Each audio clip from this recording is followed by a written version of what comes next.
Honda's confirmed they're pulling out of Formula One because of the global financial crisis, raising further concerns over the sport's future. They've put the team up for sale, but say if they don't get a buyer by the end of the month, the team will fold. British driver Jenson Button could be without a drive next season. Workers at the team's base in Brackley have been told to expect redundancy letters before Christmas. Speaking exclusively to the BBC, the president of the FIA, Max Mosley, said teams must now dramatically cut costs. I think it's very significant. I think if the teams don't notice now what's happened, you have to abandon all hope for them, because the teams who met yesterday, for example, they're all subsidiaries of these big car companies. Any of them could get a fax in the morning saying, we're stopping, which is effectively what happened to the Honda people in the UK. So if they don't wake up to this now, they probably get a nasty shock in the future.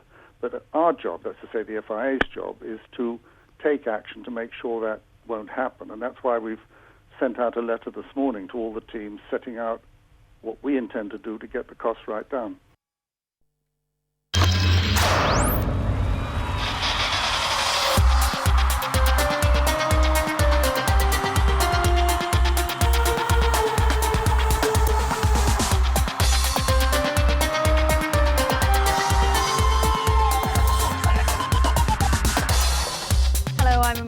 Welcome along to Sport Today. Coming up on the programme, team for sale. Honda are looking for a buyer after announcing they're pulling out of Formula One.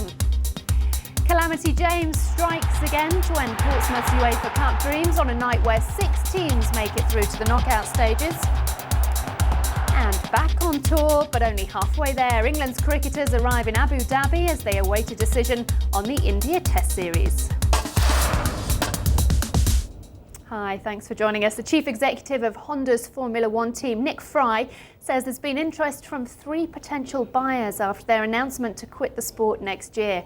The head of Formula One, Bernie Ecclestone, says the move should be a wake-up call to overspending teams, but that it's a great opportunity for someone new to get involved. The British-based team are the second to pull out in a year after Super Aguri quit in May. The news ends a relationship with Formula One that started in the 1960s, and Honda's recently been one of the best funded teams in the sport, spending an estimated $500 million running the team last year. If a new buyer can't be found, it means there'll only be 9 teams on the grid next season, and that Jenson Button will be without a drive. Honda won't continue as an engine supplier either for other Formula One cars, although the Japanese Grand Prix at Suzuka will go ahead as planned.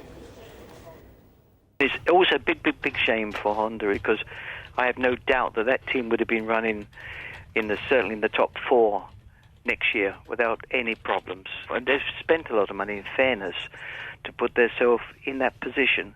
So if anyone does want to be in Formula One, this is a team they should certainly look to buy. I think Formula One is in no bigger crisis than any other companies throughout the world. I mean, the world is in crisis at the moment, but it's not going to stop. The world won't stop, that's for sure. Well, I'm pleased to say our reporter Fiona Trott is at the Honda team base in Brackley in Northamptonshire. Fiona, thanks for joining us. It was just a few hours ago people were saying they thought Honda would struggle to find a buyer, but now they seem to be in a pretty good position, don't they? That's right, and as you heard a few moments ago, Nick Fry saying there that he was very confident that one of those 3 bids may well come off. And the workers we've spoken to here in Northamptonshire this morning too are very optimistic. That's because they're very proud of what they make. Racing cars like these that were test-driven by Jenson Button in Barcelona just 2 weeks ago. But let's speak now to Ross Brawn, who's the principal of Honda's Formula One team here in Northamptonshire. Can you pinpoint exactly where the problem has been, how it's got to this stage? Well, the worsening economic environment, particularly with relating to motorcar manufacturers, and it really has dropped off a cliff. And Honda have experienced falls of up to 40% in some of their markets. And of course, in those situations, they have to act quickly. And this is not a priority for them anymore. What is specific to Formula One, the problems here? I think they are widespread in Formula One. We have some inertia in our system. It's difficult to react very quickly to the changing climate, and that we have races to go to, we have schedules to meet. Unlike a car factory where you can shut the doors for a couple of months, we can't do that. And there are initiatives in place for 2009, 2010 to reduce the cost drastically. But unfortunately, we've fallen victim to those not coming in soon enough. £50 million has been invested here over the past 10 years. What will happen if a buyer isn't found? I think we'll get the other Formula 1 teams coming in and stripping out all the goodies and all the assets we have, because they are some of the best facilities in Formula 1. We have one of the best wind tunnels in Formula 1, and some of the other equipment we have is custom built, developed over a number of years. So all the other Formula 1 teams, I'm sure, will come in and take advantage of the situation. What about your drivers? Very disappointed.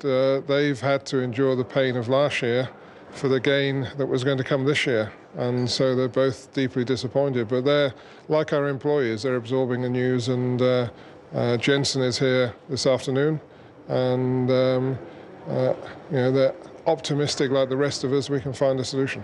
Okay, Ross Brawn, thank you very much for joining us. So you say Jensen Button due to arrive here in about an hour's time to talk to the workforce, try and put their minds at rest. 700 people are employed here in Northamptonshire, but even if a buyer is found in the next month or so, it can't be guaranteed that all those jobs will be saved.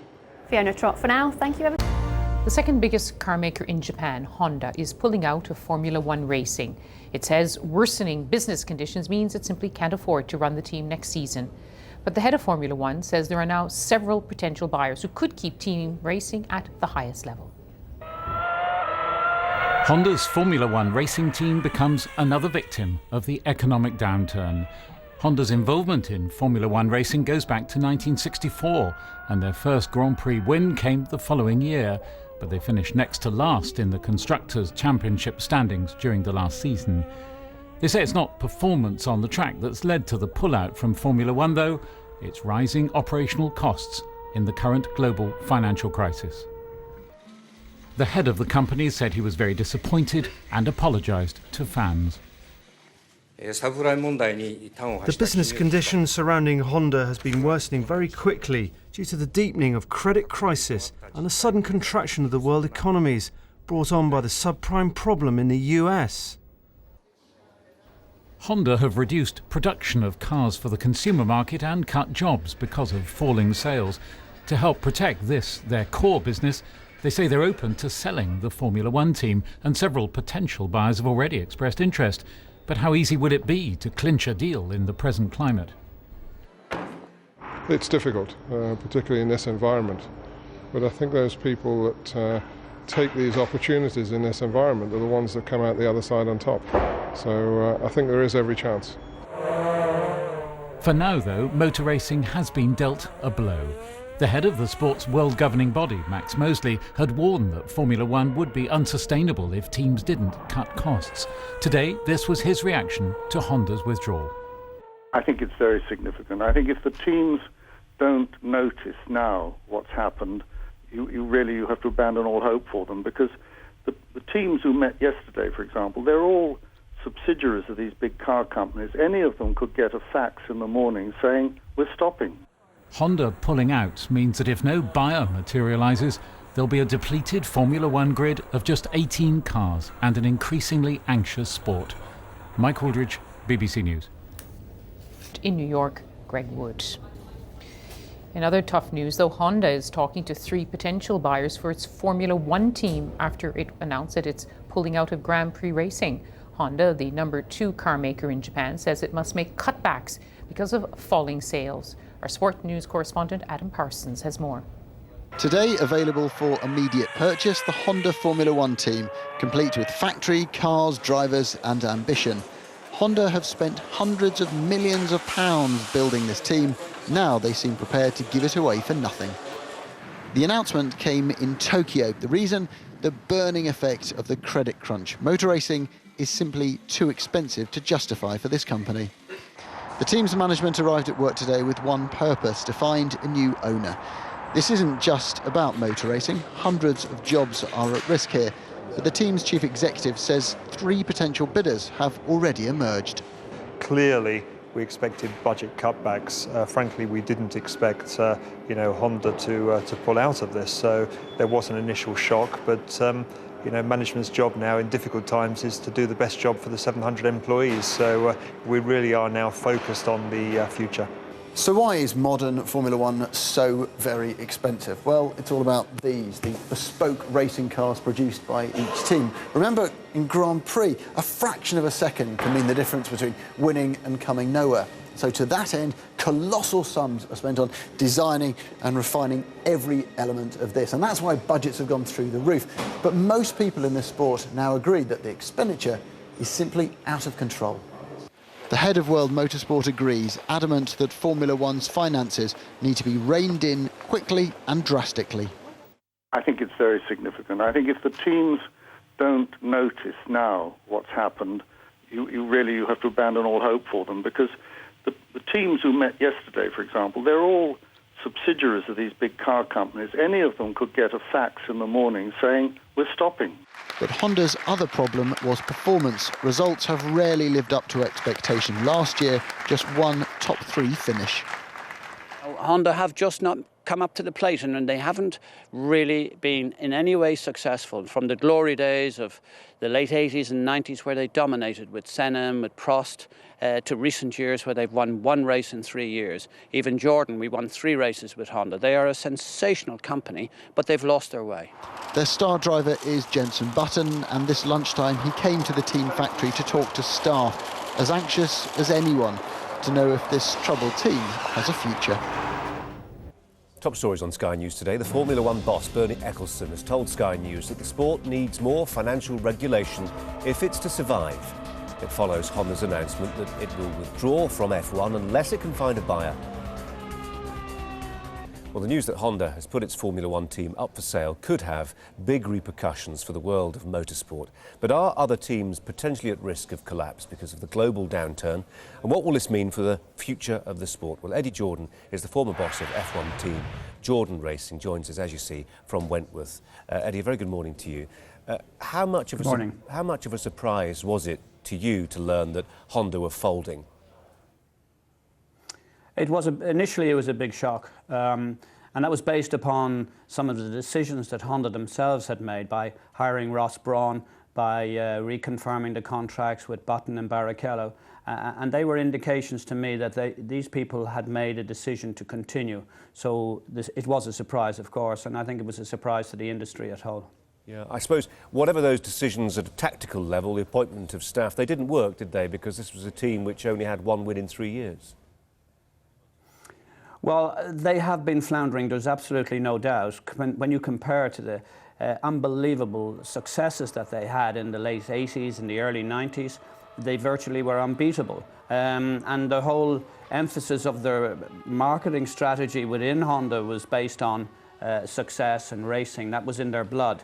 So when you feel and when you see that they finished 9th in the year just gone and being absolutely pasted by Toyota, their biggest, if you like, domestic competitor, it's probably no surprise if you actually put all of the arguments on a piece of paper. But just the way it happened, it was a surprise. Do you think it might create a stampede? Do you think other teams and the people who put the money into these teams, colossal sums of money, will look at their balance sheets now, look at what Honda have done and think, well, if they can't make it work, nor can we? I think there's 2 different aspects. I'm a great advocate. I believe strongly in the team. The team should be run privately. I was a private team, as indeed was Frank Williams and Ron Dennis, and lots of people, Ken Tyrrell before me. And I've always been somewhat sceptical of the manufacturer teams because some of these decisions are made at board level, some very many thousands of miles away, and they may not have the same commitment or passion or belief or desire to be competitive in a sport like what we have. Formula One has done remarkable over the last couple of years, but I think fundamentally we need more private teams in there, and I do believe that Honda will be snapped up. I do believe Honda will be on, maybe not in that name, but certainly with most of the staff and hopefully with the drivers and with Ross Brawn at the helm in Formula One next year under a different name, because it's too good. It's a jewel in the crown. This is the best facilities that you can ever imagine, and to lose that to Formula One would be catastrophic. But it's going to take someone with very, very deep pockets, isn't it? Well, not necessarily. Here's a team that said quite openly and made a declaration through their CEO, Mr. Fukui, has said, look, we are going to close if a buyer can't be found. So if you dress it up or however way you're going to do it, we all know about the financial experts. If this was put as a pre-pack and various things were kept and some other things were let go, then I think you have the basis of something that can be bought at a very, very discounted price for a huge advantage. I just wonder, looking at the broader question of the very business model, I mean, obviously this is a sport which brings in huge amounts of money from television. The number of people turning up as paying spectators, paying a lot of money as well, is enormous. And I'd just like to put to you a quote from Bernie Ecclestone. We were talking to him within the hour, and I won't paraphrase him, I'll quote him verbatim. He said, "This is a wake-up call. Max Mosley and myself have been campaigning for quite a long time to reduce the vast amount of money spent to be competitive." He was saying basically there is this arms race with teams trying to outbid each other, and this is contrary to the spirit of the sport. But how do you stop that? Well, you can't. And if you like, the two protagonists that Bernie is saying, but he doesn't actually mention, are clearly Ferrari and McLaren. And in my day, and I'm not saying that I saw the writing on the wall, but when I realised that I couldn't win anymore or be competitive, I felt maybe it's better to give someone else a chance. Here's a situation where you might say Ferrari and McLaren are saying to themselves, well, why should we conform to budgetary legislation when we have been able to be successful and raise the budget necessary to compete at this level? Why can't the other people come to our level? However, Bernie and Max, in my opinion, are quite right in saying, hey guys, we want to be competitive, we want to be attractive, we are the world's premier sport in terms of marketing. We have an obligation to the rest of the teams to be competitive. They can't reach to your level, you've got to come back. And that's the way I see it too. I think Ferrari and McLaren have to rein in their costs. They're outstanding teams, they will still win, but they need to win by doing it by giving other people a better chance. Is Formula One's business model, as it's currently constructed, broken? No, I don't think so. I think we, any of us that have been in it for a very, very long time and have dedicated a career to it will see that there are cycles. This is not the first time a major manufacturer has pulled out. And as Bernie would always have said, this is a major sport and it's affected by individual actions, of course, but it is never controlled by them. And by that he means that Honda is gone and hopefully will be replaced, or that's my belief. And the sport has been hugely entertaining throughout the world, that is. Last year, the year before, I suppose since the end of the demise of the Michael Schumacher, where he was so good, he became boring. But now with the Lewis Hamilton and a lot of young drivers coming through, we're on the precipice, I believe, of, if you like, dream time years of Formula One, because there are so many good young drivers and good cars. Eddie Jordan, thanks very much indeed. More again on the situation with Honda, top of the next hour. Very good morning. Our top story on Friday, December the 5th. Honda has announced it's to pull out of Formula One. Its British-based Grand Prix team, which employs 800 people, is up for sale. The parent company blaming the global financial downturn for the decision. Talks are now taking place to find a possible buyer for the team. If they fail, it's unlikely any of Honda's cars will be lining up on the grid in 2009. Well, speaking to me earlier, the boss of Formula One, Bernie Ecclestone, said that greater financial regulation is needed if the sport is to survive. This is a wake-up call. We've been campaigning now for quite a long time to try to reduce the necessity to spend vast amount of money to be competitive. Bottom line, very simple. What I'm saying is if you and I wanted to run a Formula One team, we wouldn't need to have to spend, which is what they are spending at the moment, probably £200 million a year to do it. And the trouble is the teams are basically run by the technicians that really should be at home playing with their PlayStations rather than spending fortunes to win. We can bring you a closer look at some of the figures involved. Jason's at the news wall. Jason. Colin, thank you very much. Well, it's been in the business for 40 years, but now Honda, well, they could be pulling out of Formula One. The company splashes out at least £300 million every year on their F1 team. So that makes them the biggest spenders in an enormously expensive sport. But the big bucks, well, they haven't brought them success, unfortunately. They finished just 9th in the Constructors' Championship this year with only 14 points. Now, the announcement could put British driver Jenson Button out of a job. That's after 9 years on the grid. He's reportedly paid £20 million each year. But Button might not be the only one to go, unfortunately. 800 staff are employed at the company's F1 base near Silverstone. And the F1 team isn't the only part of Honda being hit by the credit crunch. Yesterday, 490 temporary employees worldwide were told they would be laid off at the end of January. And the company's UK main plant, which is in Swindon, now that employs more than 4,000 workers. That's going to close down during February and March of next year. Jason, thanks. Well, Sky's Ender Brady is outside Honda's headquarters at Brackley in Northamptonshire, where a lot of jobs are potentially at risk there, Ender. Even if this is a Japanese company, it's a big local employer there.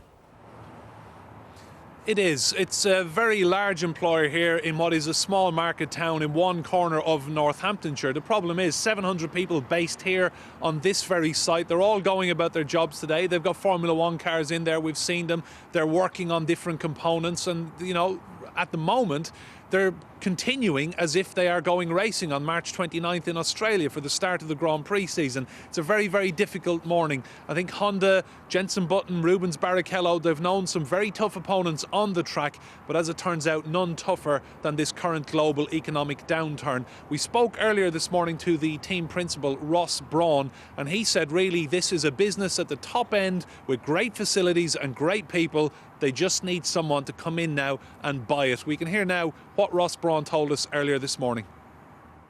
It is such a fantastic opportunity for somebody who wants to get involved in Formula One. You won't find the infrastructure we have here, the quality of people we have here, the facilities we have here, and the fact that we've got what I believe to be a frontline running car already designed. So if we can find that owner, if we can find that investor, they won't get a better opportunity than this. And Ender, within the last hour, we've been speaking to Bernie Ecclestone, the Formula One Supremo, who just feels now that the sport is awash with too much cash. There's too much money involved in making a team work. And too many technicians. That's quite a barbed comment from Mr. Ecclestone, saying that people who run the sport should be at home on their PlayStations. We'll wait and see what others make of that throughout the day. But yes, far too much money in the sport at the moment. That is the general feeling. And in the current economic climate, that cash is just unsustainable. We heard this earlier in the summer from the head of the FIA, Max Mosley. He said that given the downturn and the impending recession, that quite simply Formula One could not continue in its current state.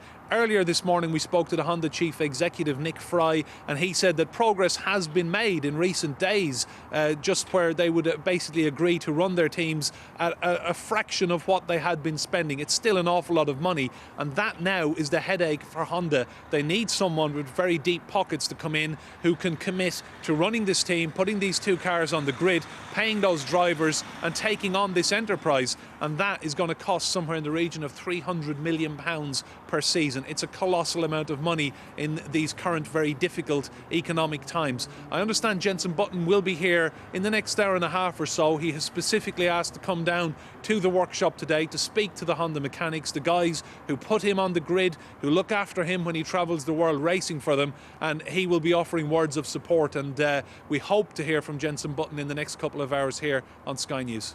Ender, thanks very much indeed. Well, our sports presenter Nick Powell joins us in the studio to mull some of this over. It's a Darwinian struggle for survival, Formula One, isn't it? We think of some big names that have been and gone, Brabham, Tyrrell, to name but two. And if this team could only muster one win in 3 years... Money doesn't necessarily buy success, is the last point. The bigger point, it's all very well for Bernie Ecclestone to say we need to cut costs. I've been campaigning for cost cutting. Max Mosley has been campaigning for cost cutting. Just to explain the difference between the two, Max Mosley is the boss of the FIA. That's the overall world sport governing body.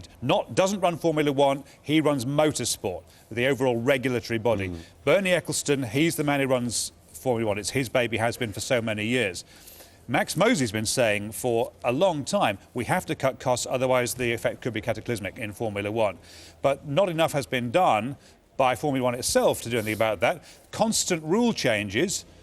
This has been said by many people in and around the sport for some time. If you keep changing the rules, every year there are new rules. I was talking to Lewis Hamilton last January about the latest set of rule changes.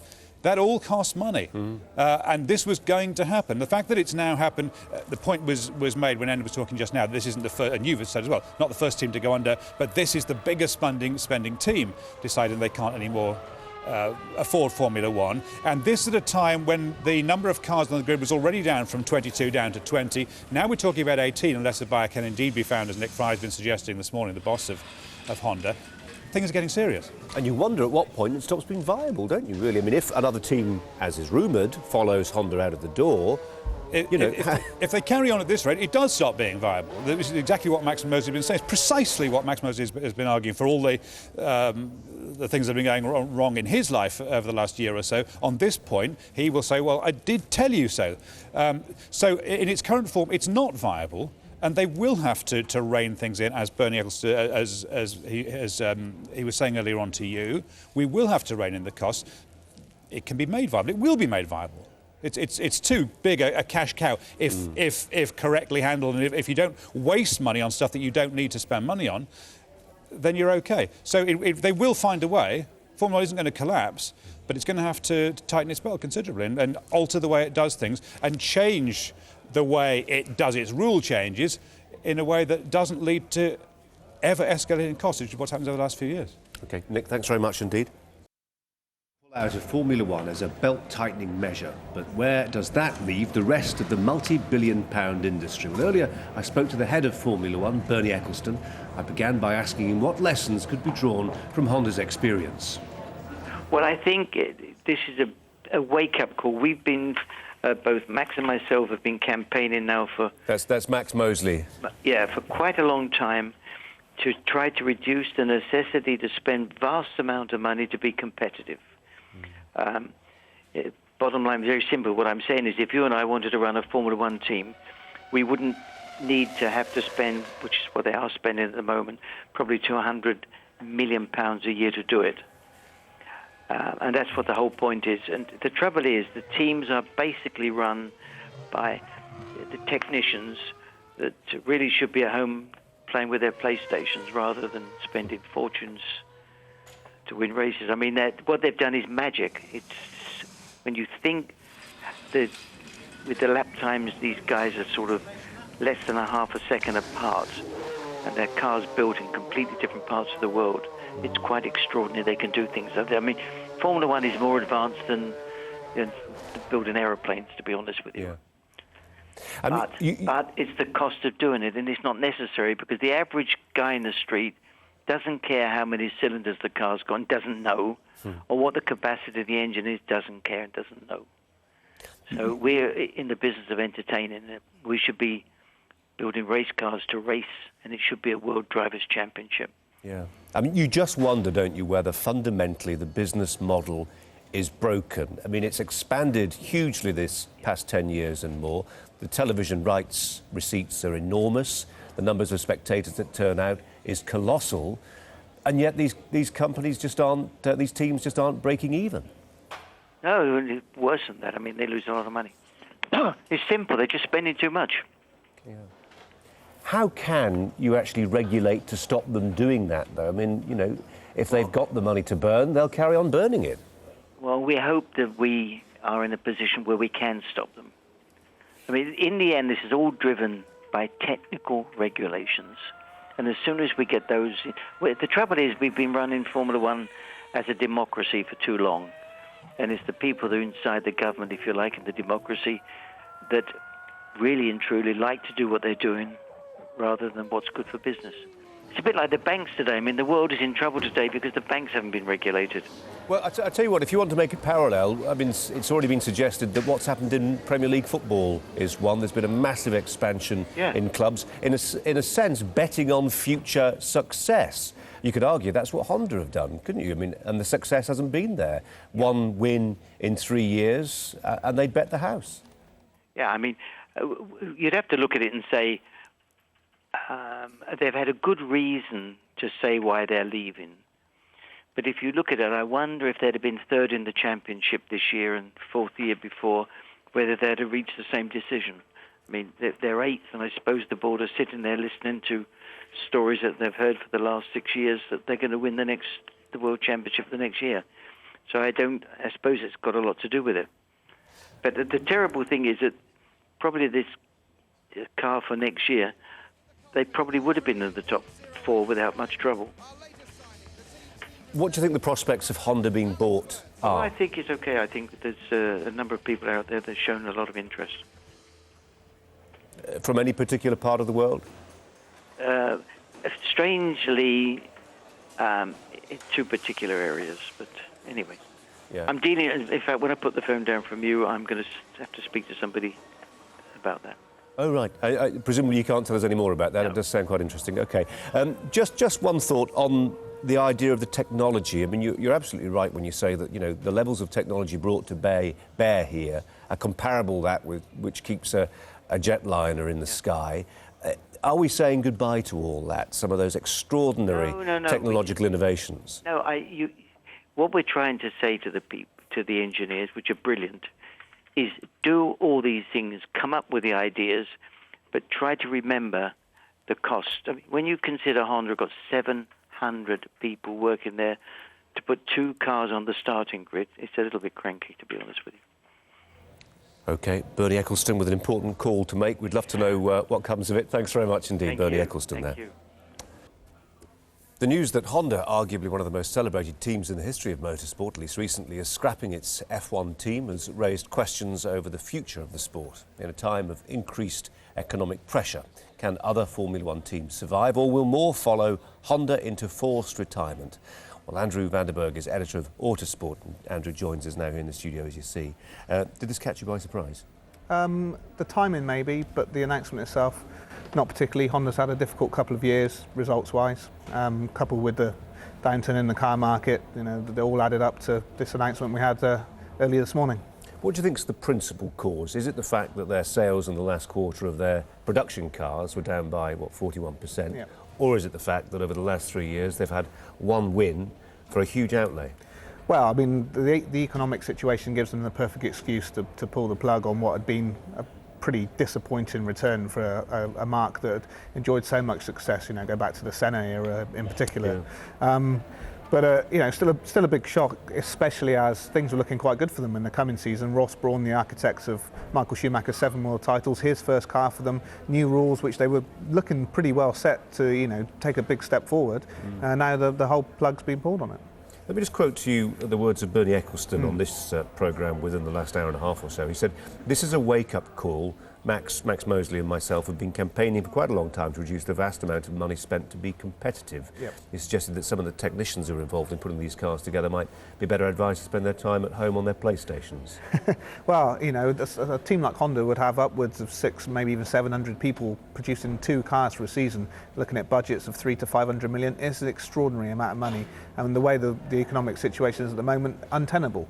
You know, ways need to be brought down. Those budgets are 50, 100% too high. You know, if they can get down to 100, 150 million a year budget, then maybe the car manufacturers can see some benefit in it. I mean, cars are still being sold, okay, smaller amounts, but it's still as important as ever to get their brand across.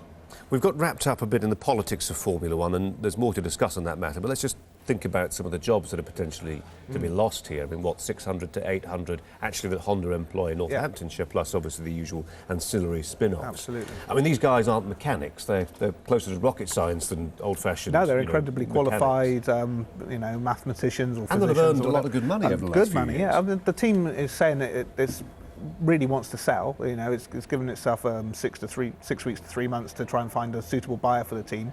And if there happens to be some enormously wealthy individual out there, rather than buying, I don't know, Newcastle United, maybe Honda F1 Racing would seem like a sensible investment. The base line there's clearly good. There's opportunity for it to be a top 4 team, and you know, the money to TV revenues in F1, you can make a go of it, just not the super amounts of money that need to be spent at the moment. Yeah, let's not beat around the bush. This is still a vanity project, isn't it? Absolutely. And this is a big Christmas gift for somebody who's got extremely deep pockets and wants a vanity mark. Yeah, much in the same way that football clubs or racehorses or super yachts are still the playthings of the rich. You know, the super rich still exist. They're just not quite as super rich as they were, you know, this time last year. Odds on somebody buying Honda? Certainly not one of the other manufacturers. Whether there's a, you know, Dubai multi-millionaire out there that's interested, I don't know. I'd say it's slim, to be honest with you. Andrew Vanderberg from Autosport magazine. Thanks very much indeed for coming in. My pleasure. Plenty of Sky News viewers with a lot to say about Honda pulling out of F1. Dave Taylor wrote this: even in today's climate, £300 million is small beer to Honda. If they were a winning team with all the associated publicity, they would not be leaving. While Robbie in Ireland seems to agree, he says if Honda had employed the services of someone like Fernando Alonso, who would have dragged that car by the scruff of the neck to the top of the grid, Honda would never consider pulling out of F1. Jansky in North Hants, which is where, of course, the sharp end of this is. I would love to see Williams F1 merge with Honda. They were successful the last time they worked together. Let us know what you think then. Sky news at sky.com or text us 84501. This is Sky News with Colin Brazier. Hello there. Our top story this afternoon: change or die. The boss of Formula One, that's Bernie Ecclestone, has told Sky News that greater financial regulation is needed if the sport is to survive. His comments were made in response to the news that Honda is to pull out of the motorsport because of the credit crunch. This is a wake-up call. We've been campaigning now for quite a long time to try to reduce the necessity to spend vast amount of money to be competitive. Bottom line, very simple. What I'm saying is if you and I wanted to run a Formula One team, we wouldn't need to have to spend, which is what they are spending at the moment, probably £200 million a year to do it. And the trouble is the teams are basically run by the technicians that really should be at home playing with their PlayStations rather than spending fortunes to win races. And I do believe that Honda will be snapped up. I do believe Honda will be on, maybe not in that name, but certainly with most of the staff and hopefully with the drivers and with Ross Brawn at the helm in Formula One next year under a different name, because it's too good. It's a jewel in the crown. This is the best facilities that you can ever imagine, and to lose that to Formula One would be catastrophic. We can bring you a closer look at some of the figures involved now. Jason's at the news wall. Colin, thank you. Well, it's been in the business for 40 years, but now Honda could be pulling out of Formula One. The company splashes out at least £300 million each year on their team, so that makes them, well, the biggest spenders in an enormously expensive sport. But the big bucks, well, they haven't brought them success. They finished just 9th in the Constructors' Championship this year with only 14 points. The announcement could put British driver Jenson Button out of a job after 9 years on the grid. He's reportedly paid £20 million each year. But Button might not be the only one to go as well. 800 staff are employed at the company's F1 base near Silverstone. And the F1 team isn't the only part of Honda, of course, being hit by the credit crunch.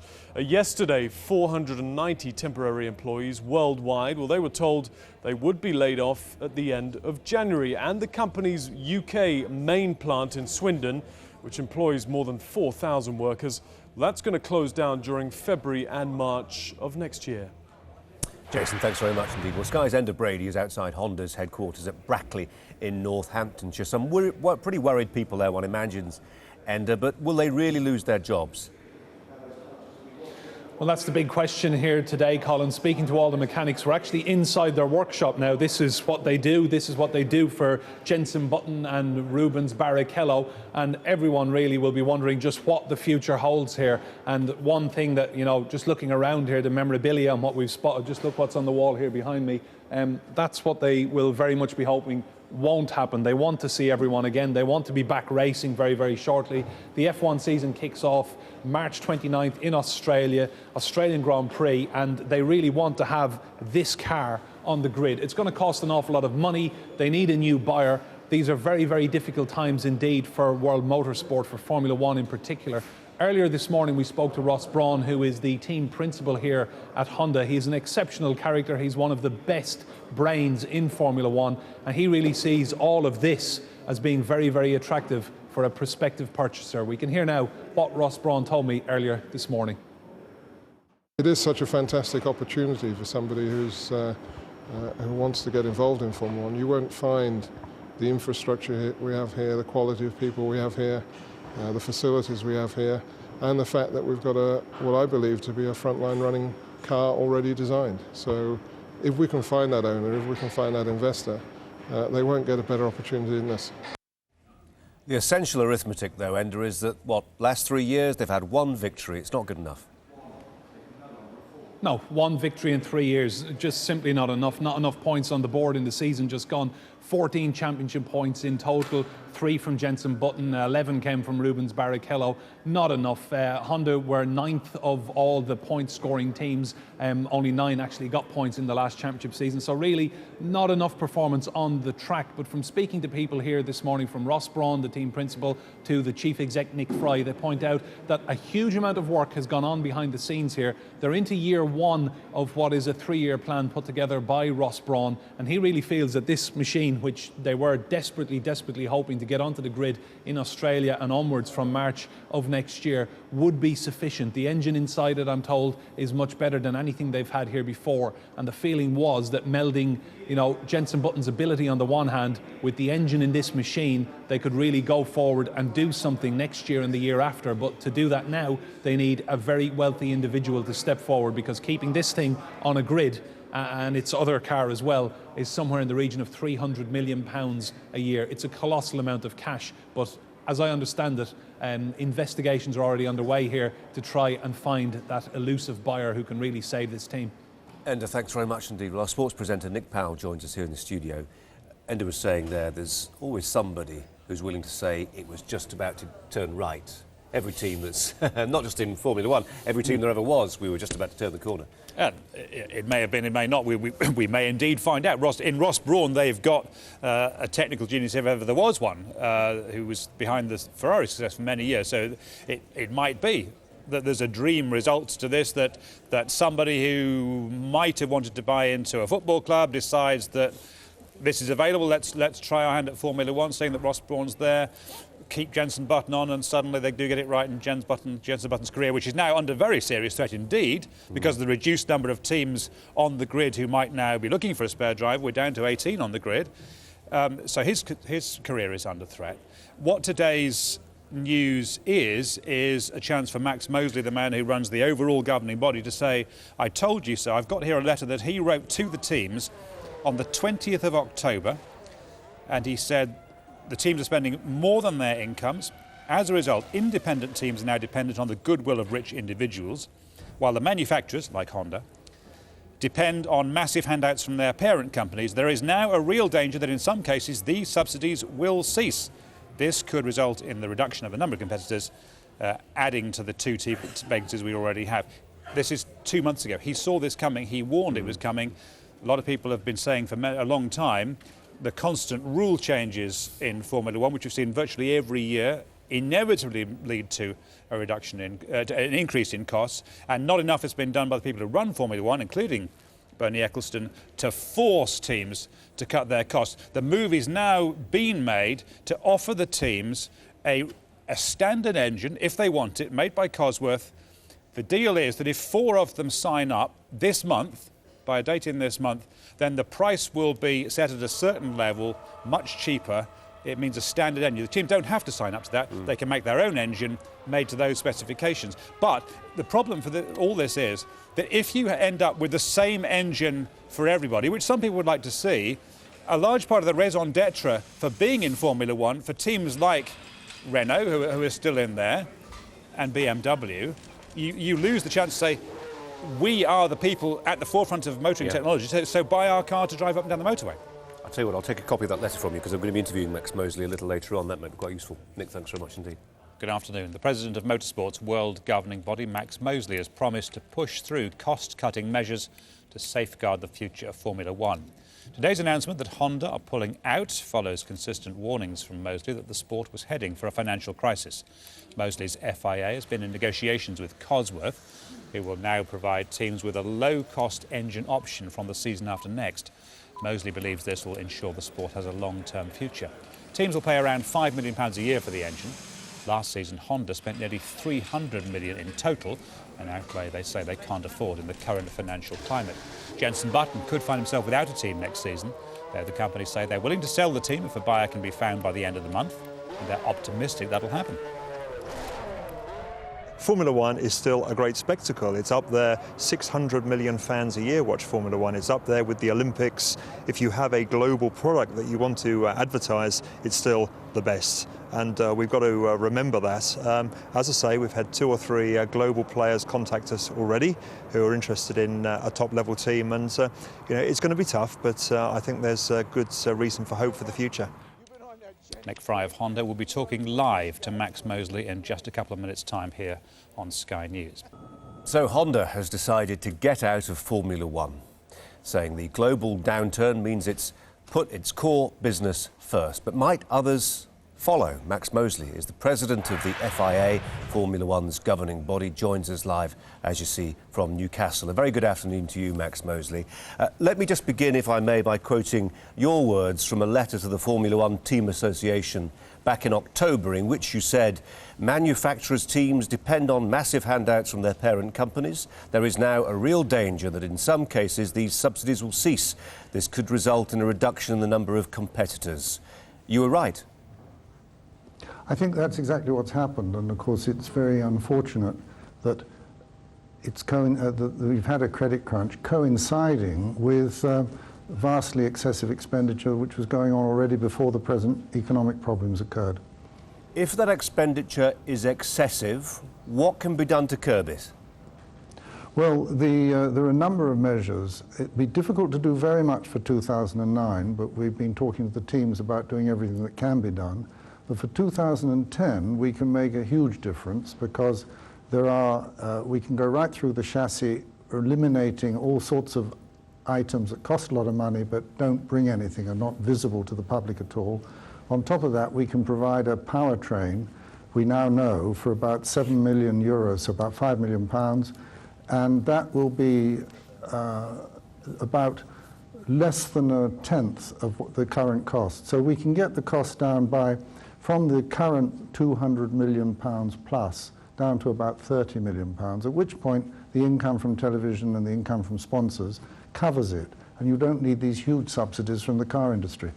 Is it your expectation that other teams may go the way of Honda and that we could end up in a situation come March, the first Grand Prix in Australia, and there could be fewer than 18 starters? It's possible, but I think unlikely. I think there's a good chance also that someone will buy the Honda team. If it can be demonstrated that the costs are really coming down, they can run it much less expensively, and they know where they can get an engine from, which again we can help them with. We might even find that we've still got our 20 cars. But there is no doubt that unless dramatic action is taken, we will lose other teams. But of course, we're going to take the necessary action. Max, it's Nick Powell here. Your letter, from which Colin quoted in October, was by no means your first warning of that kind. Was it beholden on Bernie Ecclestone and Formula One to have made cost-cutting measures much sooner than this? Well, we began this back in 2004, if you can believe that, on the engine. And the difficulty we have is the people we talk to are the teams. And they go to the CEO of these big companies, and the CEO hasn't got time to go into the details. So he either accepts the budget that's put in front of him or pulls out of Formula One. Now, that worked when these companies were making a great deal of money. They just fronted up with the money for the team. It made it very difficult for us to get it down because we could never talk to the people who would be interested in saving money because they didn't have the time. Now that's changed. That's changed dramatically because they won't be able to stay in Formula One unless the costs come down. And I now find myself talking to the CEOs of the mother companies rather than to the team principals. But Formula One, sorry to interrupt, Formula One, has it not, has kept introducing rule changes, by no means all of which, to put it mildly, were going to lead to cost cutting. Well, what have you got in mind that doesn't lead to cost cutting? Well, almost each year, rules have been changed, which has involved changes to the car, which inevitably involves extra expenditure. No, that's actually nonsense. All of the changes that have been made recently have all been with a view to bringing the cost down, because we won't agree to something that increases the cost. The only thing that increases the cost that's come in recent years is the KERS system, the energy recovery system. But we've been saying there that what we should do is concentrate on things like energy recovery, which is useful for the car industry, and not waste fortunes on aerodynamics, which is completely useless, very, very sophisticated gearboxes which bring nothing to anybody, endless pieces on the car that are far more expensive than they need be. Do you have any concerns about the introduction, laudable though it is in cost terms, of a more homogenised engine, that it removes some of the raison d'etre marketing-wise for firms like BMW and Toyota for being in Formula One? Well, the thing is that they can use their engine and for marketing purposes say, I'm using my BMW, Ferrari, whatever engine. What we have to stop is them spending between 100 and 200 million pounds a year on developing these engines, because the engines are perfectly good already. There's nothing wrong with them. They no more need to develop them each year than one needs to develop the engine in one's own road car each year. So that's what we're going to stop, is the development. But we're going to allow them to go on using their engines, and at the same time we'll have an equivalent engine for a private team or a team that hasn't got access to a manufacturer's engine at very low cost. Is there a danger, Max Mosley, of overstating this? That there's an argument that runs, it's always been a ruthless Darwinian struggle for survival in Formula One, and there have always been teams that haven't performed. I mean, here's one that's only had one win in 3 years, and you think back through the history of Formula One in recent times, well-known names, Brabham, Tyrrell, they've gone by the wayside because they just couldn't hack it. Well, that's perfectly true, but of course in Honda's case it's nothing to do with that, because there's no doubt, no one has any doubt, that had they continued for the next 2 or 3 years they will be running absolutely at the front. They've done it before, they'll do it again. You look at the history of Honda several times in Formula One. The problem is now that on the one side the teams have allowed the cost to go completely out of control, and on the other side we've got a worldwide economic problem. And those two things coinciding have led to the demise of Honda, but nothing to do with their performance. There's no question that in the future they would have been right up there. I was talking to Bernie Ecclestone a couple of hours ago. He was claiming to be on the point of having a telephone conversation with a potential buyer for the Honda team. Is it your expectation that this will be an individual perhaps, or more of a corporate organisation? Well, I think there will be plenty of potential buyers. It'll depend on the terms. So I think there are several things that have to happen. One is the terms would obviously have to be right. Secondly, we must get the cost down to the point where a potential purchaser can see that he can run the team without having to subsidise it with huge sums of money. And then there has to be a source of an engine. He has to know where his engine and gearbox are going to come from. All of those conditions can be satisfied, so I'm optimistic that it will be sold, but I think it's by no means certain. If it doesn't happen, and if the only way to get 18 teams onto the grid next March is to have 3 cars from a team, is that acceptable? Well, it's possible, but we have no means of compelling the teams to do that. We could only ask them, and at the same time, I think in present conditions where everybody is in trouble for money, to ask them to increase their output by 50% might not be very well received. I think the best approach is to get the actual cost of running the cars down, at which point we will fill the vacancies. We've got 2 vacancies at the back of the grid. We've got room for 24 cars. Even before Honda leaving, we only had 20. So that's because the costs are too high. Once the costs come down, a lot of these good old-style Formula One entrepreneurs will come in and they will either start a team or buy a team because they can run it for a reasonable amount of money. The problem at the moment is it's too expensive. Max Mosley, thank you very much indeed. Pleasure. But first, at 1 o'clock, up for sale, Honda says it's pulling out of Formula One. And unless a buyer can be found for its British-based Grand Prix team, their cars will be missing from the grid next season. Ian Woods has more. Honda has completed its last lap, but there's no champagne celebration at the finish line. The Japanese car maker has had an on-off involvement with Formula One for more than 40 years, mostly as an engine supplier, but it established its own branded team in 2006. Ambitious targets had been set, but results were poor, and the Japanese board announced it's a luxury it can no longer afford. Not when the economic climate has stopped people buying new cars. Obviously, Honda have had to look at the economics of the situation, and they now have other priorities because of the severity of the economic situation. One imagines that other manufacturers could be in a similar situation, but I hope not. Honda had hired Ross Brawn from Ferrari to try to keep up with and maybe overtake their rivals.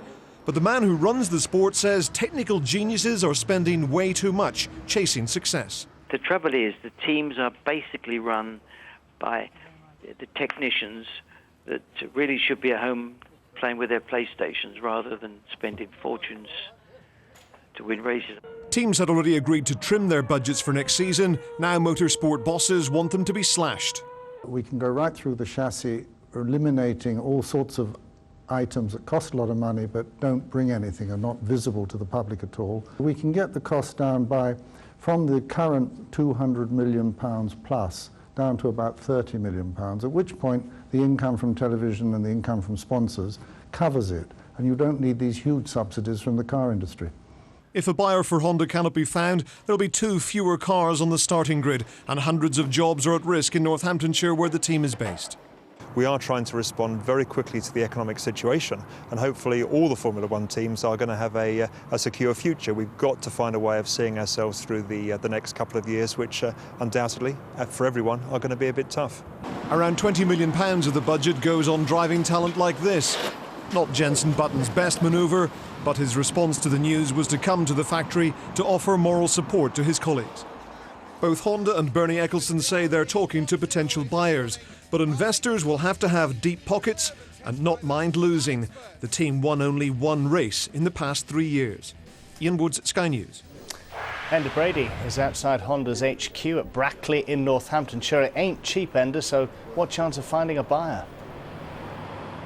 Well, that's precisely the question I put to Ross Brawn, the team principal here, Chris, this morning when we spoke to him. And he said that there are people out there, there are expressions of interest, and they're conducting early investigations to see how serious these people are.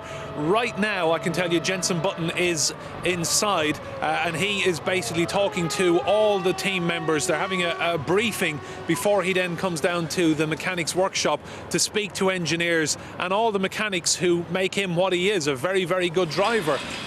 They were looking forward to next season. They were looking forward to getting to Australia, the start of the new F1 championship. That's very much in doubt now, certainly for all these mechanics. Button, I'm sure, will pick up somewhere. He will obviously get work somewhere because he is an exceptionally talented driver. We're hoping to hear from him in the next hour or so, but this morning people very, very sad and very worried, though I understand they will get paid for at least the next 3 months, and at the end of that, hopefully some new owner will come in and basically pick up Honda and keep it on the grid in some way, shape or form. Enda, I know you're a big Formula One fan, so are other F1 teams looking quite nervously at their bank balances at the moment? I think they are. I think this is probably the most predictable outcome anyone could have anticipated, really. When we saw the car sales at Honda in the last quarter, 41% down, people here, they've said to me privately, mechanics who for various different reasons won't go on screen, they've said to us quite simply that they knew there were going to be cutbacks. They knew there would be a trimming of the financial purse for the year ahead. But they said to me they did not expect it to be anywhere near so severe, and they didn't expect it to happen so swiftly. So what has happened today has certainly surprised everyone. Some people got rumblings of this round about 6 p.m. yesterday evening. Others were arriving this morning to find satellite trucks and news crews outside, and they were asking us what was going on. They knew no more than what they'd heard in the morning news bulletins. So I think it's come as quite a surprise to people in here, and they'll be looking for some words of comfort from Jenson Button in the next hour or so once he starts speaking to his colleagues on the mechanics workshop. Enda, thanks for now. Good afternoon. The president of Motorsport's world governing body, Max Mosley, has promised to push through cost-cutting measures to safeguard the future of Formula One. Today's announcement that Honda are pulling out follows consistent warnings from Mosley that the sport was heading for a financial crisis. He's been in negotiations with Cosworth, who will now provide teams with a low-cost engine option from the season after next. Mosley believes this will ensure the sport has a long-term future. Teams will pay around £5 million a year for the engine. Last season, Honda spent nearly £300 million in total, an outlay they say they can't afford in the current financial climate. I think there's a good chance also that someone will buy the Honda team. If it can be demonstrated that the costs are really coming down, they can run it much less expensively, and they know where they can get an engine from, which again we can help them with. We might even find that we've still got our 20 cars. But there is no doubt that unless dramatic action is taken, we will lose other teams. But of course, we're going to take the necessary action. Well, let's go live to Honda headquarters and Enda Brady. I think Jenson Button's arrived.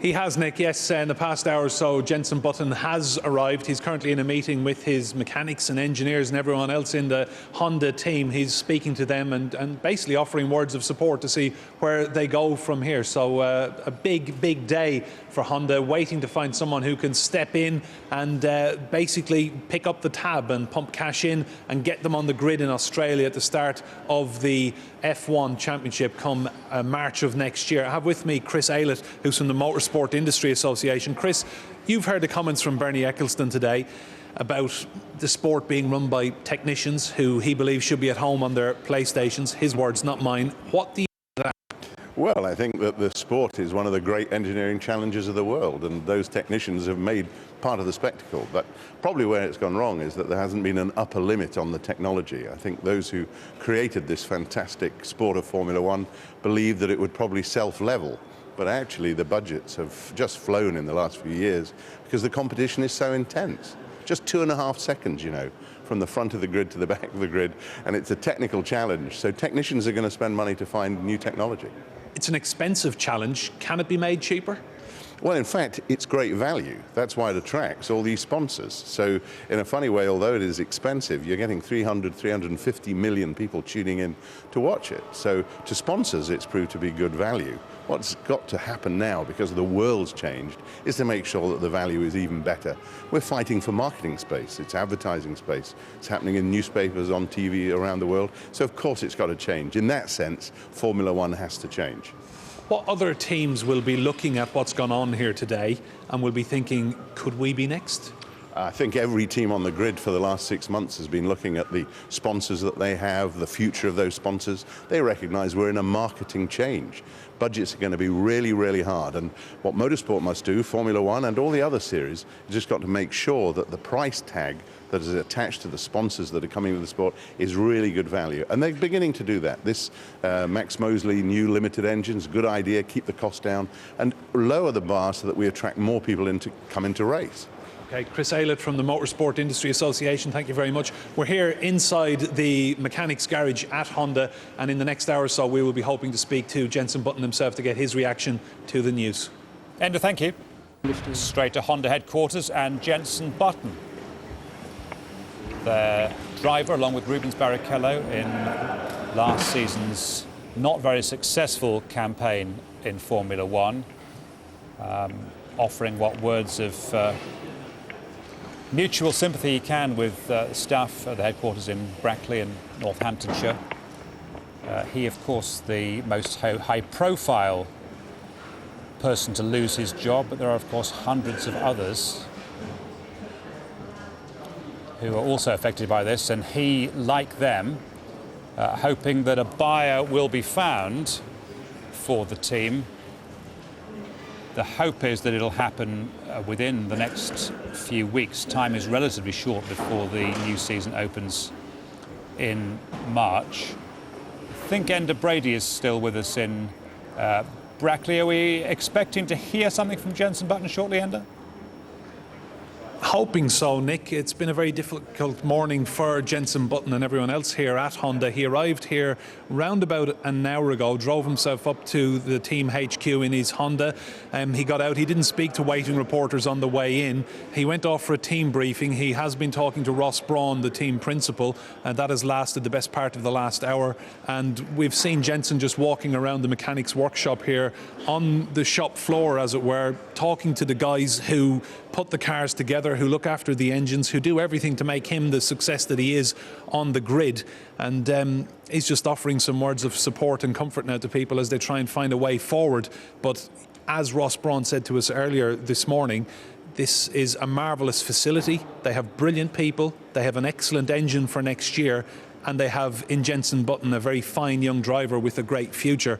And what they need now is someone to step in, someone with very deep pockets to bankroll the operation. They're confident that there will be some representation on the grid next year, but it is such an expensive sport to be in right now. Honda obviously feel that cash can be saved from F1 and spent elsewhere. And Jenson Button, as soon as he heard last night, he told his people here that he was very keen to come down and speak to the guys on the workshop floor and to offer his words of support and encouragement, because he's been with them 5 years. They've done a huge amount for him. No driver can function without a very, very top-level team behind him, and these are the guys who make Jenson Button what he is. And he just wanted to be here today to offer his support as well. Obviously, his Formula One career potentially up in the air if no buyer is found. A limited number of spaces on the Formula One grid in empty cars. So it is an anxious time for the man who was held up 5-6 years ago as the future of British Formula One, driving now clearly overtaken by Lewis Hamilton in that respect. So as soon as he does talk to Ender and his colleagues, if indeed he does, we'll be straight back there in Brackley as we continue to follow this developing story. Chris? Just going to go back to one of our top stories today. The news that Honda is pulling out of Formula One motor racing. Being involved in the sport cost them $300 million last year. This gentleman here is their #1 driver, Jenson Button, and he's been visiting Team HQ in Northamptonshire. So it's just as much of a shock for me as it is for everyone else. And the first couple of hours, you know, was the most painful. But then after that, I thought, what's the point of being down, trying to look at every reason for it, and it's not going to change. So we're just going to try and be positive. And I spoke to Ross and spoke to Richard and a few other people, and there are positives, you know. But the thing is that we need to stay positive in ourselves. Yeah, I think that's a failure from all of us here. Exactly, and as one team, because if we're not, we're just going to be interested in taking it over. So it's going to make us stronger at the end of it. Yeah, well, I think for sure. Okay, lots more on that story throughout this afternoon. Live with Kay Burley. Hello and welcome to Afternoon Live. Our top story: fears for Formula One's future. Honda says the global economic downturn has forced it to put its British-based Grand Prix team up for sale. The move puts more than 700 jobs at risk, and the president of the Formula One Association, Max Mosley, has told Sky News that other teams could suffer the same fate. Problem is now that on the one side, the teams have allowed the cost to go completely out of control, and on the other side we've got a worldwide economic problem, and those two things coinciding have led to the demise of Honda, but nothing to do with their performance. I think there's a good chance also that someone will buy the Honda team if it can be demonstrated that the costs are really coming down. They can run it much less expensively, and they know where they can get an engine from, which again we can help them with. We might even find that we've still got our 20 cars. But there is no doubt that unless dramatic action is taken, we will lose other teams. We've been talking to the teams about doing everything that can be done. But for 2010, we can make a huge difference because there are, we can go right through the chassis, eliminating all sorts of items that cost a lot of money but don't bring anything, are not visible to the public at all. On top of that, we can provide a powertrain, we now know, for about 7 million euros, so about £5 million. And that will be about less than a tenth of the current cost. So we can get the cost down from the current £200 million plus down to about £30 million, at which point the income from television and the income from sponsors covers it, and you don't need these huge subsidies from the car industry. This is a wake-up call. We've been campaigning now for quite a long time to try to reduce the necessity to spend vast amount of money to be competitive. Bottom line is very simple. What I'm saying is if you and I wanted to run a Formula One team, we wouldn't need to have to spend, which is what they are spending at the moment, probably £200 million a year to do it. And the trouble is the teams are basically run by the technicians that really should be at home playing with their PlayStations rather than spending fortunes to win. I feel very regretful and I'm very disappointed. I owe my apologies to the fans. Most of all, I apologise to the people who have joined the F1 team for next year. Wonderful engineers including Ross Brawn and driver Jenson Button. Let's get the details of the Honda job losses and exactly who it's going to affect. Here's Nick with more. Hi, Nick. Okay, Formula One's an expensive sport, and Honda spends more than its competitors, more than £300 million a year. British driver Jenson Button is reportedly paid £20 million each year. After 9 years on the grid, this could clearly see him out of a job. And their 800 staff based in Northamptonshire could face losing their jobs as well unless a buyer is found. Honda needs to make these huge cutbacks because other areas of business are suffering, they say. The credit crunch has prompted a fall in car sales, so Honda are already laying off 490 temporary employees worldwide. And the company's main UK plant in Swindon, which employs more than 4,000 workers, will close down in February and March next year. Okay. Thanks, Nick. In just a moment, we're going to be speaking to the former Formula One driver, certainly John Watson. But first to Honda's HQ in Brackley in Northamptonshire, and Sky's Enda Brady is standing by for us this afternoon, as you can see. Hi, Enda. How's this going to impact on the area, jobs-wise? Well, if this all goes, Kay, you're looking at 700 jobs going in what is effectively a small market town in Northamptonshire. This is the heartlands of British Formula One. Northamptonshire across the border with Oxfordshire, Silverstone just up the road. It's a very, very difficult time indeed. The most high-profile casualty of all of this, Jenson Button, arrived a couple of hours ago. He's been inside now for some time, speaking to various different team principals and bosses and taking briefings and asking questions, presumably, about what is going on. Now, I was inside the workshop when Jenson Button came down to speak to his mechanics and engineers. We can listen now to precisely what he said when he met his mechanics for the first time since the news broke. It's just as much of a shock for me as it is for everyone else. And the first couple of hours, you know, was the most painful.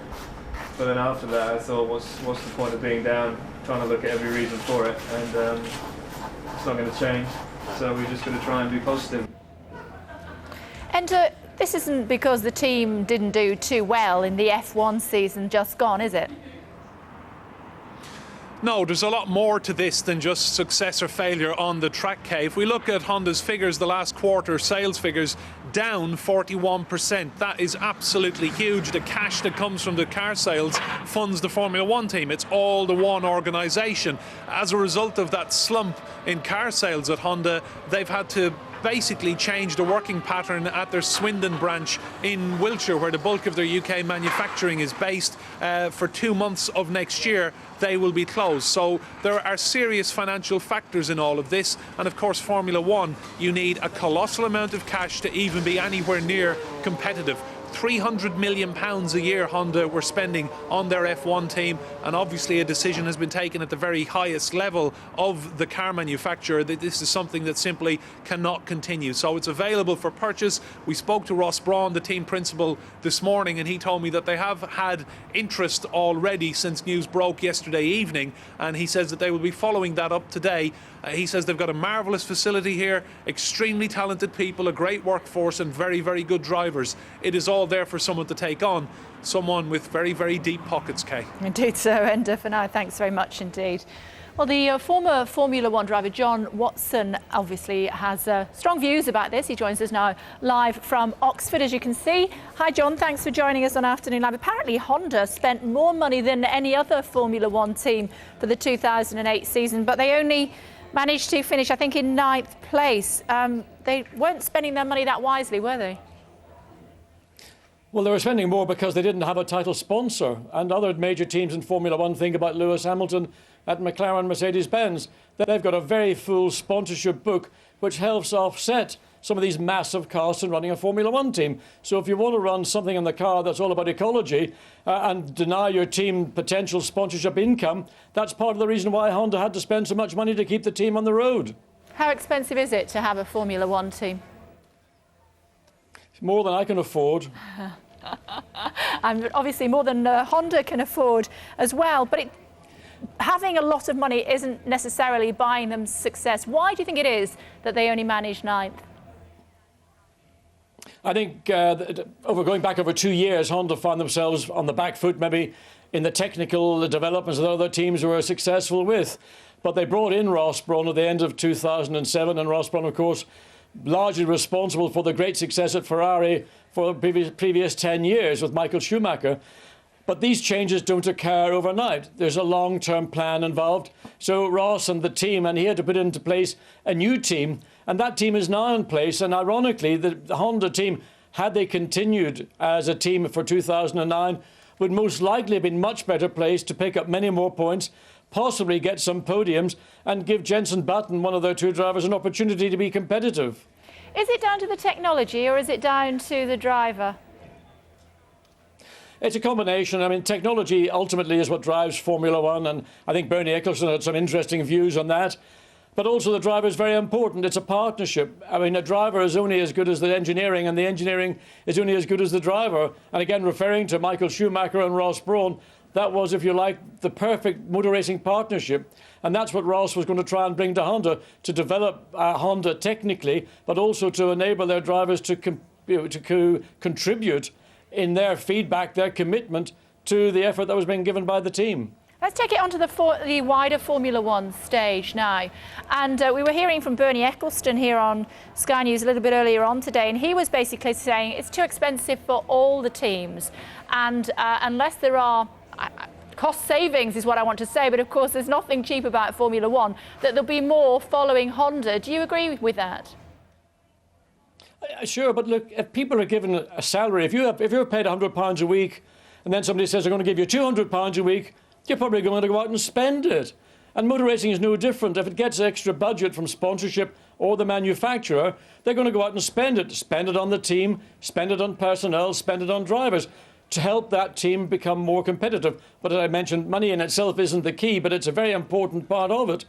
But clearly, in the current economic climate, teams are going to have to reassess the whole issue about budgets and how much money they're going to spend. And Max Mosley also mentioned that there are various options available, such as the drivetrain of these cars, to have a common drivetrain in Formula One, to stop teams spending, I mean, literally millions of pounds on developing something that might give them a quarter of a second per lap, which of course is enough to give them the competitive edge. And a final thought, how do you think these engines are going to work? Basically, to try and simplify it, they're likely to be like uniform engines, aren't they, that most of the teams will buy into or not. Think it's a good idea? Well, anything that I think brings the costs down is a good idea. But of course, Formula One has never had that type of rein attached to it before. They've always wanted to go down their individual route, their very identifiable routes. But we have to now accept that change is coming, maybe for the short term, and in the longer term we can go back to maybe a more esoteric kind of Formula One engine. But in the meantime, there's a customer engine going to be available to teams, or they can design their own engine, but using the very narrow parameters that will be available in that customer engine. They can still call it a Honda or a Ferrari or a BMW, as opposed to having a Cosworth engine in the back of their race car.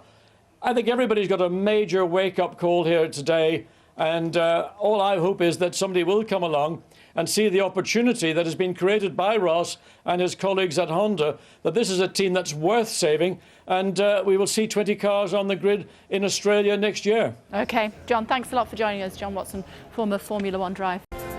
Hello, welcome to Afternoon Live. Our top story for you, fears for Formula One's future. Honda says the global economic downturn has forced it to put its British-based Grand Prix team up for sale. The move puts more than 700 jobs at risk. And the president of the Formula One Association, Max Mosley, has told Sky News that other teams could suffer the same fate. Problem is now that on the one side, the teams have allowed the costs to go completely out of control, and on the other side we've got a worldwide economic problem, and those two things coinciding have led to the demise of Honda, but nothing to do with their performance. I think there's a good chance also that someone will buy the Honda team if it can be demonstrated that the costs are really coming down. They can run it much less expensively, and they know where they can get an engine from, which again we can help them with. We might even find that we've still got our 20 cars. But there is no doubt that unless dramatic action is taken, we will lose other teams. We've been talking to the teams about doing everything that can be done. But for 2010, we can make a huge difference because we can go right through the chassis, eliminating all sorts of items that cost a lot of money but don't bring anything, are not visible to the public at all. On top of that, we can provide a powertrain, we now know, for about 7 million euros, so about £5 million, and that will be about less than a tenth of the current cost. So we can get the cost down from the current £200 million plus down to about £30 million, at which point the income from television and the income from sponsors covers it, and you don't need these huge subsidies from the car industry. This is a wake-up call. We've been campaigning now for quite a long time to try to reduce the necessity to spend vast amount of money to be competitive. Bottom line, very simple. What I'm saying is if you and I wanted to run a Formula One team, we wouldn't need to have to spend, which is what they are spending at the moment, probably £200 million a year to do it. And the trouble is the teams are basically run by the technicians that really should be at home playing with their PlayStations rather than spending fortunes to win races. I feel very regretful and I'm very disappointed. I owe my apologies to the fans. Most of all, I apologise to the people who have joined the F1 team for next year. Wonderful engineers including Ross Brawn and driver Jenson Button. Well, let's get the details of the Honda job losses and exactly who it's going to affect. Nick's with us. Hi, Nick. Okay, Formula One's an expensive sport and Honda spends more than its competitors, more than £300 million a year. The British driver Jenson Button is reportedly paid £20 million a year. After 9 years on the grid, this could see him out of a job. And the 800 staff based in Northamptonshire could face losing their jobs as well unless a buyer is found. Honda needs to make these huge cutbacks because of other areas of their business suffering. The credit crunch has prompted a fall in car sales, so Honda are already laying off 490 temporary employees worldwide. And the company's main UK plant in Swindon, which employs more than 4,000 workers, will close down in February and March next year. Jenson Button's been talking to his team at Honda about the news today. It's just as much of a shock for me as it is for everyone else. And the first couple of hours, you know, was the most painful. But then after that, I thought, what's the point of being down, trying to look at every reason for it, and it's not going to change. So we're just going to try and be positive. Well, our sports presenter Nick Powell is with us. As you can see, just brought his very latest from the news wall. And let's also go to Honda's HQ in Brackley in Northamptonshire. Sky's Enda Brady standing by there for us. Enda, why has this happened, do you think? Well, Kay, I think it's a case of sitting down and doing the mathematics and looking at the sums. That's what Honda have obviously been doing over the past few weeks and months. Take their sales figures for the last quarter, 41% down. The money has not been coming in. The revenue and the cash has not been there. So much so that come the start of the new year, their manufacturing base at Swindon in Wiltshire will be closing down for 2 months. It's extremely difficult trading conditions in the car manufacturing industry. The cash isn't there, and the whole Formula One setup was costing Honda in the region of around £300 million a year. And let's face it, they have not been very competitive in recent years. It has been extremely difficult. Just one Grand Prix victory, that was Jenson Button 2 years ago in Hungary. Now, speaking to the mechanics this morning off camera, they tell me they've done a really good job lately. They've got a great engine. They've got a very good car all ready for next season. We've been looking around their workshop today. Jenson Button, as we've seen, has been in there speaking to his colleagues. There's a lot of optimism in that room. They were very down this morning.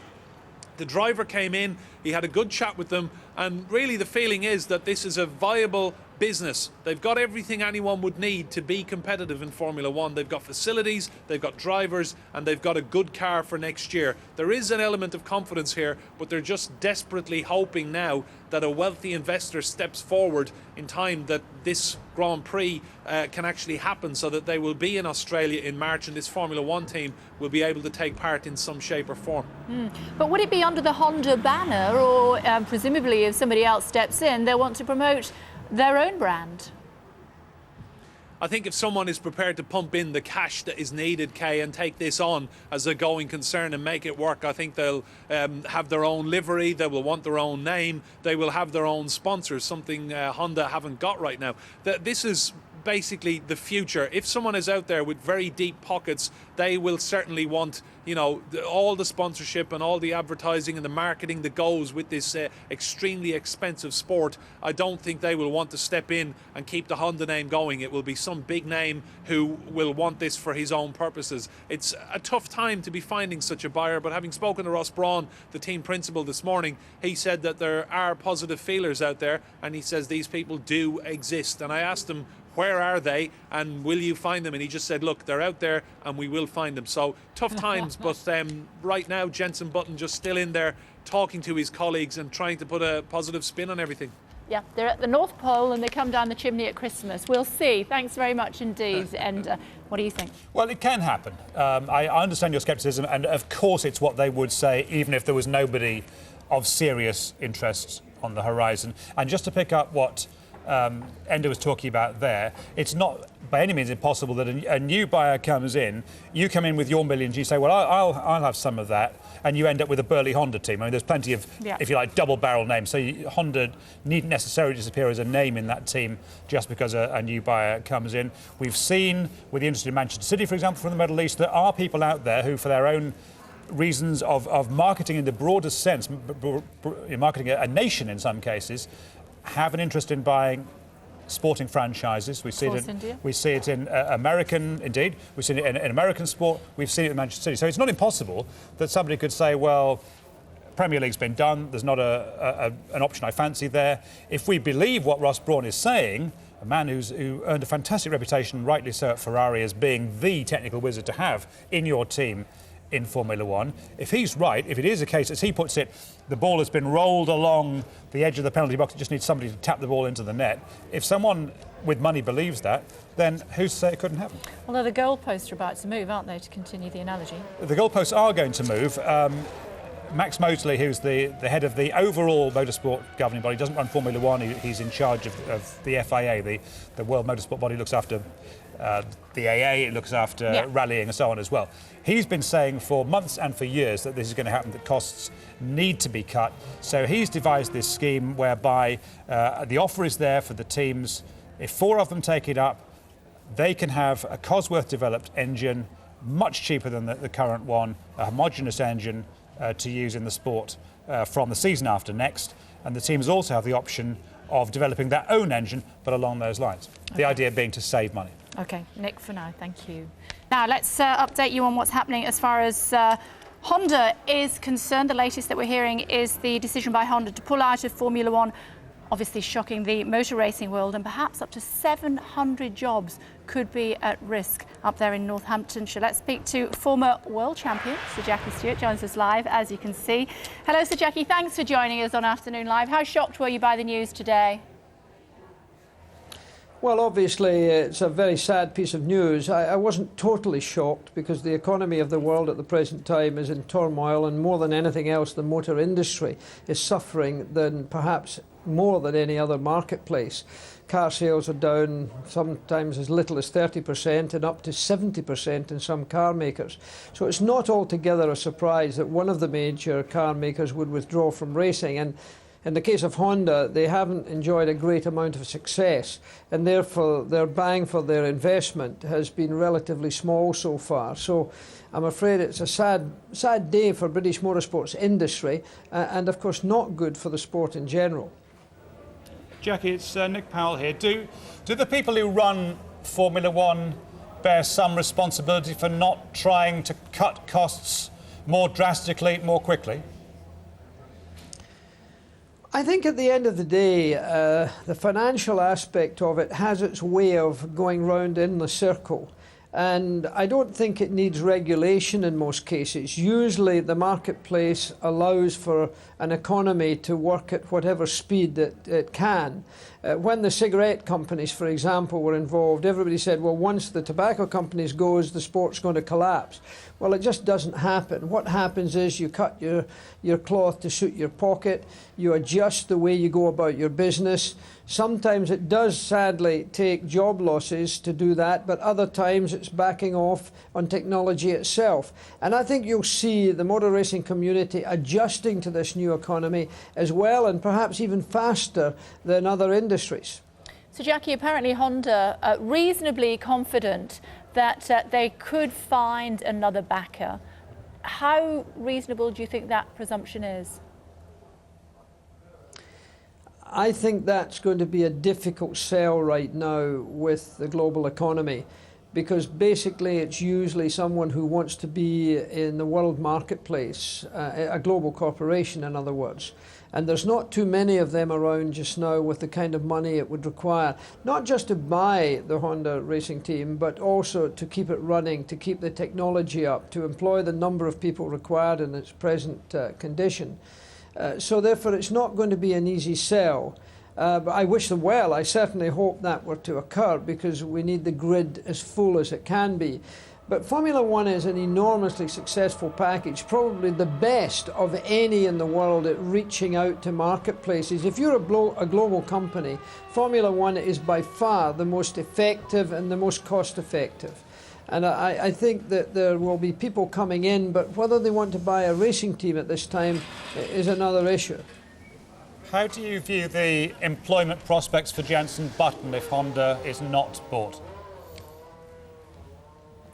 I think for Jenson it's not a particularly good situation, although I'm sure his contract will be sort of cast iron, and therefore he may well get a very big financial arrangement made for him.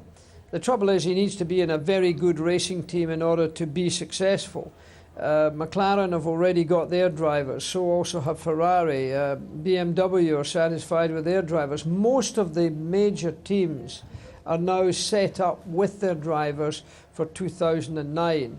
But Jenson is a very skilled and talented driver, and there may be an opening somewhere that he can get a drive. But whether it will be with one of the top teams is another matter. Just a final thought while we've got you, Sir Jackie. I was just admiring that huge trophy behind you there. Is that your World Championship trophy? No, it isn't, funnily enough. It's a trophy that I was awarded not too long ago by a Belgian organisation respecting my career. And it's one of the biggest trophies I've ever been given. I can hardly lift it. But it was because of what I'd done in the sport all these years, and then continued within the sport thereafter in another way other than driving. Fantastic. I could double for a Christmas tree, I think. It's like the European Cup, isn't it? It's fabulous. Thank you so much for joining us this afternoon and sharing your thoughts with us. We appreciate your time. Thanks a lot. My pleasure. Thank you. Fabulous man. Thanks very much, Emma. More now on our top story, the fears for Formula One as Honda puts its British-based Grand Prix team up for sale. It says the global economic downturn has forced it to pull out, putting more than 700 jobs at risk. The president of the Formula One Association, Max Mosley, told Sky's Colin Brazier that other teams could suffer the same fate. It's very unfortunate that that we've had a credit crunch coinciding with vastly excessive expenditure which was going on already before the present economic problems occurred. If that expenditure is excessive, what can be done to curb it? Well, there are a number of measures. It'd be difficult to do very much for 2009, but we've been talking to the teams about doing everything that can be done. But for 2010, we can make a huge difference, because we can go right through the chassis, eliminating all sorts of items that cost a lot of money but don't bring anything, are not visible to the public at all. On top of that, we can provide a powertrain, we now know, for about 7 million euros, so about £5 million, and that will be about less than a tenth of the current cost. So we can get the cost down by from the current £200 million plus down to about £30 million, at which point the income from television and the income from sponsors covers it, and you don't need these huge subsidies from the car industry. Is it your expectation that other teams may go the way of Honda and that we could end up in a situation come March, the first Grand Prix in Australia, and there could be fewer than 18 starters? It's possible, but I think unlikely. I think there's a good chance also that someone will buy the Honda team. If it can be demonstrated that the costs are really coming down, they can run it much less expensively, and they know where they can get an engine from, which again we can help them with. We might even find that we've still got our 20 cars. But there is no doubt that unless dramatic action is taken, we will lose other teams. But of course, we're going to take the necessary action.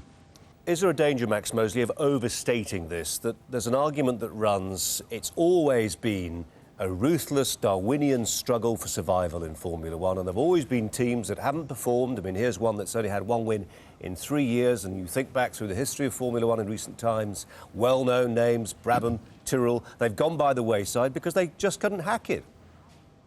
Well, that's perfectly true, but of course in Honda's case, it's nothing to do with that, because there's no doubt, no one has any doubt, that had they continued for the next 2 or 3 years, they will be running absolutely at the front. They've done it before, they'll do it again. You look at the history of Honda several times in Formula One. Problem is now that on the one side, the teams have allowed the cost to go completely out of control, and on the other side, we've got a worldwide economic problem. And those two things coinciding have led to the demise of Honda, but nothing to do with their performance. There's no question that in the future they would have been right up there. I was talking to Bernie Ecclestone a couple of hours ago. He was claiming to be on the point of having a telephone conversation with a potential buyer for the Honda team. Is it your expectation that this will be an individual perhaps, or more of a corporate organisation? Well, I think there will be plenty of potential buyers. It'll depend on the terms. So I think there are several things that have to happen. One is the terms would obviously have to be right. Secondly, we must get the cost down to the point where a potential purchaser can see that he can run the team without having to subsidize it with huge sums of money. And then there has to be a source of an engine. He has to know where his engine and gearbox are going to come from. All of those conditions can be satisfied. So I'm optimistic that it will be sold, but I think it's by no means certain. Hello and welcome to Afternoon Live. Our top story: fears for Formula One's future. Honda says the global economic downturn has forced it to put its British-based Grand Prix team up for sale. The move puts some 800 jobs at risk. And the president of the Formula One Association, Max Mosley, has told Sky News that other teams could suffer the same fate. Problem is now that on the one side, the teams have allowed the costs to go completely out of control, and on the other side we've got a worldwide economic problem, and those two things coinciding have led to the demise of Honda, but nothing to do with their performance. I think there's a good chance also that someone will buy the Honda team. If it can be demonstrated that the costs are really coming down, they can run it much less expensively, and they know where they can get an engine from, which again we can help them with. We might even find that we've still got our 20 cars.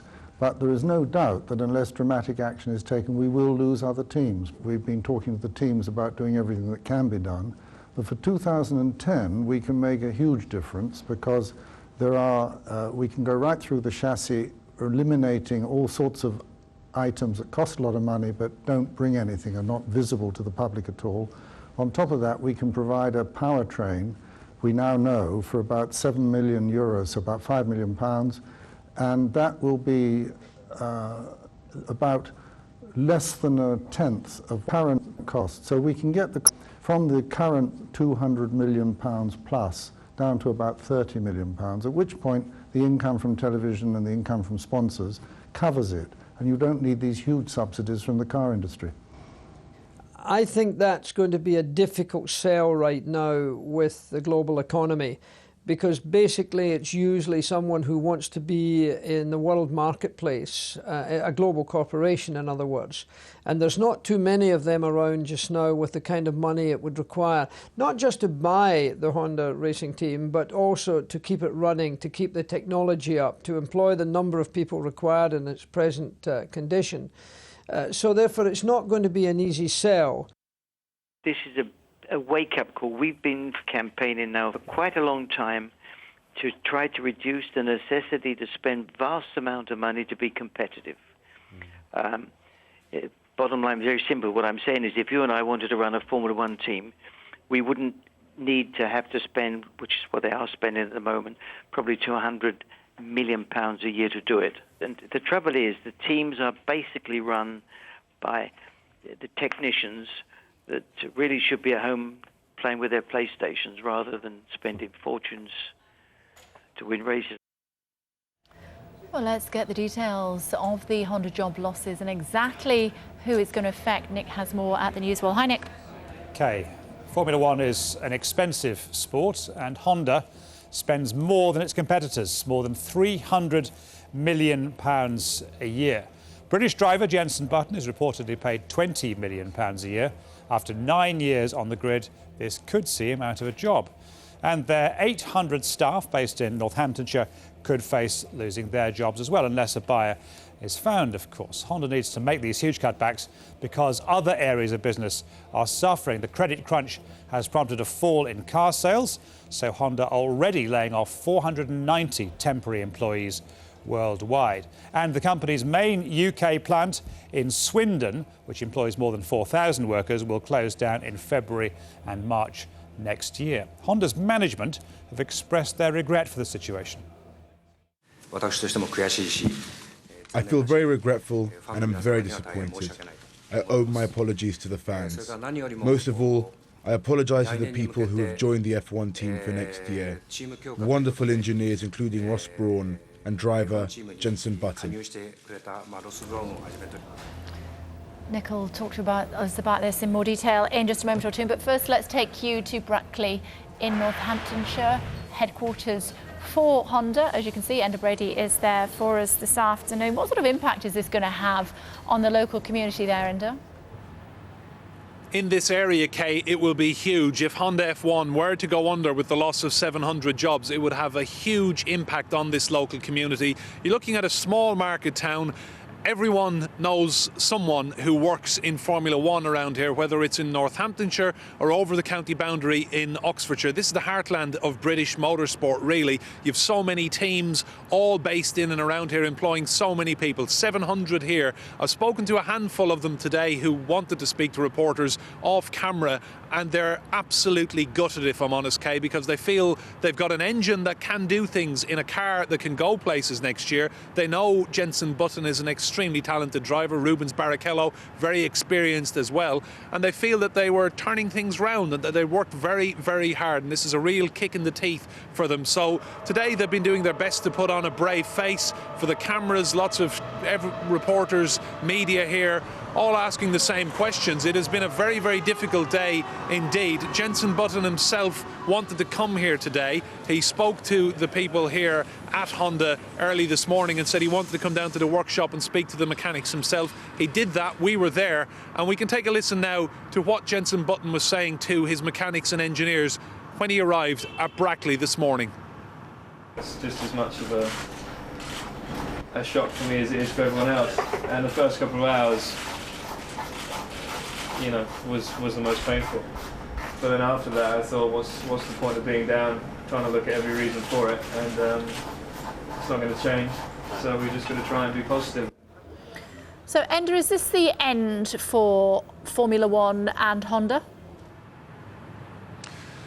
We'll have to wait and see, Kay, is the honest answer. You know, it all depends on who is out there with the right kind of cash. You heard the figures we've been quoting all day. Honda spend more on their Formula One team than anyone else in world motorsport, £300 million a year to keep those two cars on the grid. They haven't been very successful in recent years, if we're honest. So it depends on someone coming forward. And of course, the new investor will probably, quite honestly, want their name on the team. They won't want to run someone else's team with someone else's name getting all the glory if it comes. So whoever has the cash will want to come in, change things around, get the livery change, get their name on the team and brand it as their own. So I think it's extremely unlikely that there will be any semblance of Honda branding on the grid come Australia in March. But right now, you know, we heard Jenson Button there saying that we have to be positive. The only positive they have is if someone like Ross Brawn, the team principal here, can turn up an extremely wealthy investor who's prepared to sink an awful lot of cash into this team and take it on. OK, Enda, thank you. As I said, Nick is still with us, of course. So that's what the future holds for Honda. But what about the future for Formula One? Well, the problem will come, the big problem will come if they lose another team. If Honda don't find a buyer and they lose another team, they have more spaces on the grid than they have cars filling at the moment. We're down to 18 without Is there a limit Honda. to what you can they go have beneath? guaranteed the promoters who stage Formula One races that they will have 18 cars on the grid. Without another team, you'd then be below 18. And I said to Max Mosley, the president of the World Motorsport Council, when we spoke to him on Sky News this morning, would it be acceptable if it came to it to get 18 cars on the grid in Australia come March to have more than two teams, more than two cars from a team, 3 Ferrari cars? And he said, well, it's possible. And we haven't seen that before. So that's the kind of territory we're in. Max Mosley had seen this coming. He'd warned, he'd written a letter to the Formula One teams in October saying precisely that this was the danger. And it's fine for Bernie Ecclestone to say that the teams ought to have been doing less, spending less money. It's a very competitive sport and you spend every penny you think you need. And the likes of Luca Di Montezemolo, who runs Ferrari, didn't get where they were today by spending money unnecessarily. They did it because they thought they had to win. And there are people in motorsport, and Max Mosley, though he's a friend of Bernie Ecclestone, might be one of them, who might think that more might have been done from a regulatory point of view to make sure that the teams didn't spend the money they have been.